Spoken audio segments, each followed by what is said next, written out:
Hello everyone, welcome to our my channel. আমি রাজদীপা চলে এসেছি তোমাদের সাথে একটা নতুন ব্লগ নিয়ে। বন্ধুরা, তোমরা অনেকেই আমাদেরকে কমেন্ট করেছিলে, দিদি তোমরা সবুজ চুড়ি পরোনি কেন, কবে পরবে, ইত্যাদি ইত্যাদি। তো আমরা বলেছিলাম যে যেদিন আমরা পরবো সেদিন তোমাদের সাথে শেয়ার করব। তো আমাদের একটা ছোট্ট প্রবলেম আছে, সেটা তোমাদেরকে বলেছিলাম। তোমরা অনেকজনে অনেক কিছু ভেবে নিয়েছিলে।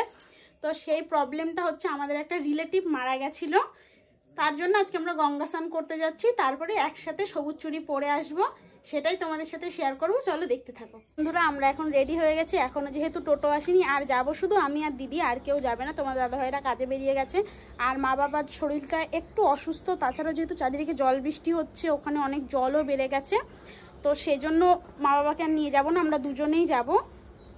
তো চলো টোটো আসুক, তারপরে আবার তোমাদের সাথে দেখা হচ্ছে। তো বন্ধুরা, টোটো চলে এসছে, চলো টোটো করে চলে যাওয়া যাক। ঠিক আছে, তোমাদেরকে দেখাই, চলো। এই যে দিদি দাঁড়িয়ে আছে এখানে, এই যে টোটো চলে এসছে।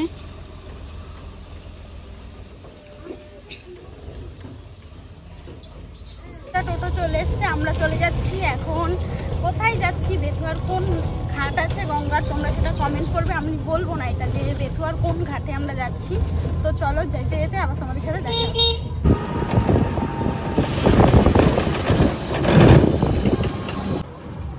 বন্ধুরা, আমরা রাস্তা দেখতে দেখতে চলে এসেছি ঘাটের খুব কাছাকাছি। তোমরা কারা কারা এই রাস্তাটা চেনো সবাই একটু বলবে। রাস্তা ভেঙে যাওয়ার কারণে বোধহয় এত বড় বড় পাথর রেখেছে, পাশে রাস্তা ঠিক করবে বলে।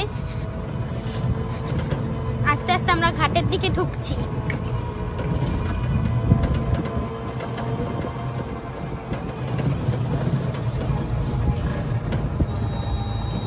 বৃষ্টির কারণে কত জল বেড়ে গেছে।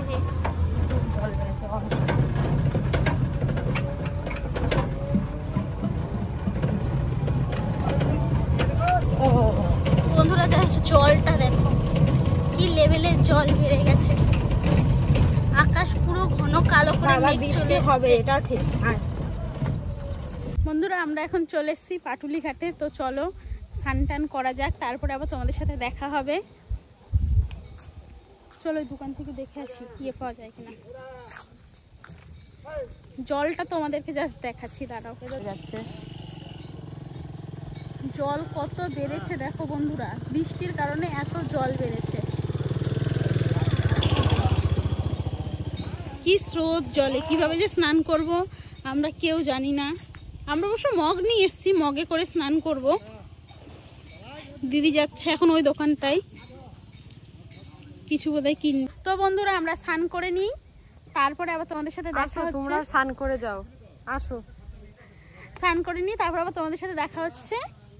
বন্ধুরা, আমরা হচ্ছে সিঁদুর কৌটো আনতে ভুলে গেছি। আমরা ড্রেস তো চেঞ্জ করবো না, আমরা ভিজা কাপড়েই চলে যাব বাড়িতে। আমরা সিঁদুরের কৌটো আনতে ভুলে গেছি, তাই জন্য দিদি যাচ্ছে এখন সিঁদুরের কৌটো আনতে। তো দিদি সিঁদুরের কৌটোটা নিয়ে আসুক।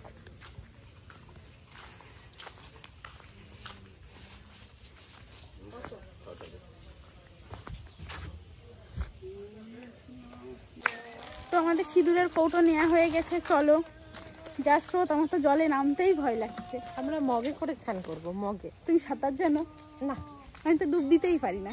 আমিও ডুব দিতে পারতাম না, কিন্তু এখন পারি। কি লজ্জার ব্যাপার, এত বড় তোমরা কি এই বাঁশ কিনবো? দেখো ওই যে বাঁশ, যার যার বাঁশ লাগবে সে বাঁশ নিয়ে যাও, আমাদের লাগবে না। তো বন্ধুরা, আমরা স্নান করার পর আবার তোমাদের সাথে দেখা হচ্ছে। চলো।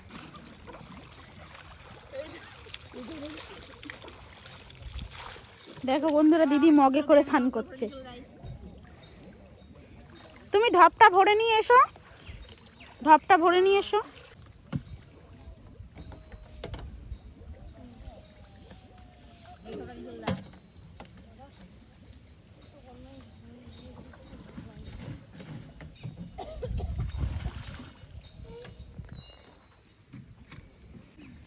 বন্ধুরা, আমার স্নান করা হয়ে গেছে অনেকক্ষণ আগে। আমি যেহেতু ডুব দিতে পারি না, এজন্য আমি তাড়াতাড়ি স্নান করে চলে এসেছি। দিদি এখন ঢপটা ভরছে। আমি যেহেতু হাতের জন্য ঢপ ভরতে পারি না, তাই জন্য দিদি ঢপটা ভরে নিয়ে আসে।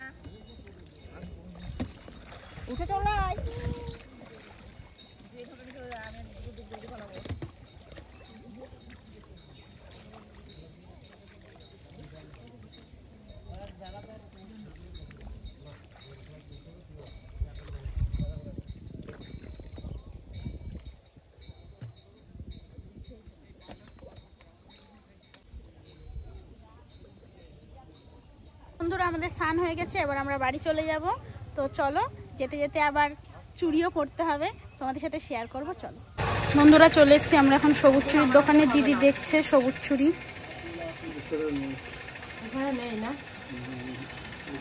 চলো পরে নিই, তারপরে আবার তোমাদের সাথে দেখা হচ্ছে। তো বন্ধুরা, পুরো বেথুয়া ঘুরে আমরা চুড়ি পাইনি, লাস্টে এই দোকানটা এসে আমরা চুড়িটা পেয়েছি। এই যে আমি চুড়ি পরেছি, আর দিদির হাতে যেহেতু সাবান দিয়ে পরাতে হবে তাই দিদি পরেনি দোকান থেকে, দিদি বাড়িতে গিয়ে পরবে। পুরো মানে ভিজা শাড়ি পরে পুরো বেথুয়া হাঁটতে আমাদের পায়ে ব্যথা হয়ে গেছে। বাড়িতে যাই বা টোটোতে উঠি, তারপরে তোমার সাথে কথা হচ্ছে। তো বন্ধুরা, আমরা আস্তে আস্তে পেয়ে গেছি মা তারার প্রসাদ। আমরা এখন প্রসাদটা নিয়ে বাড়ি চলে যাব। মানে দিদি প্রসাদটা আমরা খাবো, তোমরা কি প্রসাদটা খাবে? তাহলে চলে আসো, যে যে প্রসাদ খাবে শেষে চলে আসো। আমার প্রসাদটা অবশ্য আমি খাবো টোটোতে ওঠার পরে। তো চলো টোটোতে উঠে নিই। আসো আসো। বন্ধুরা, এখন আমরা টোটো পেয়ে গেছি, এবার টোটো করে বাড়িতে যাব। তারপর আবার পুজো দেবো, রান্না বান্না আছে, অনেক কাজকর্ম আছে। তো চলো বাড়িতে যাওয়া যাক। তো বন্ধুরা, আমরা বাড়িতে চলে এসেছি অনেকক্ষণ, প্রায় 1:45টার দিকে আমরা বাড়িতে এসেছিলাম। এই কাচের চুড়ি আমরা কোথাও খুঁজে পাচ্ছিলাম না, পুরো বেথুয়া জুড়ে আমরা খুঁজে পাইনি। লাস্টে একটা দোকানে খুঁজে পেয়েছি, সেখান থেকে আমরা 2 বোন চুড়ি পরে এসেছি। বাড়িতে এসে দেখি মা বাবা দুজনে বসে রয়েছে, তখনও রান্না করা হয়নি।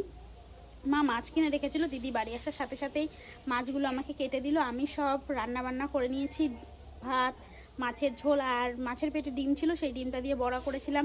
এই যে আমার পিছনে যে জামা প্যান্টগুলো তোমরা দেখতে পাচ্ছ, এগুলো সব দিদি বাড়িতে এসে কেচেছে। তারপরে রান্না বান্না করা হলো, খাওয়া দাওয়া হলো। এখন একটু ফাঁকা আছি, এরপরে বসবো আবার লাইভে। তো বন্ধুরা, আমাদের ভিডিওটা আমি এখানেই শেষ করছি। তোমাদের সবাই সুস্থ থেকো, ভালো থেকো, সাবধানে থেকো। আর ভিডিওটা তোমাদের কেমন লাগলো তোমরা সবাই কমেন্টে জানিও, লাইক করো, শেয়ার করো, পাশে থেকো।